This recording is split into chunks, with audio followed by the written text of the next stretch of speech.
সকলে সাবধান হয়ে যান। আজকে বিকাশ প্রতারকের নম্বর থেকে আমার কাছে একটা এসএমএস আসে।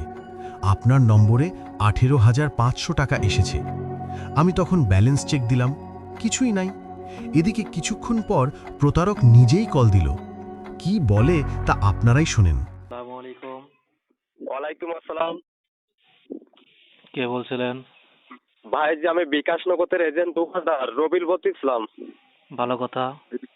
এই যে আপনাদের এই নাম্বারে 18,500 টাকা চলে গেছে, এটা দেখছেন? কি করতে পারি তাতে আমি? হ্যাঁ, তাতে আমি কি করতে পারি?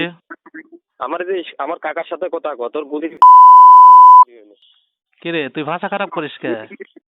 আমাকে এমনভাবে গালি দিল যে আমার মনে হলো আমি যেন ঋণী হয়ে গেছি। মনে হলো আমার একটা দায় তৈরি হলো, সত্য করতেই হবে। তাই আবার ফোন করি প্রতারকের নম্বরে। অনেকবার কল দেওয়ার পর অবশেষে সে রিসিভ করলো।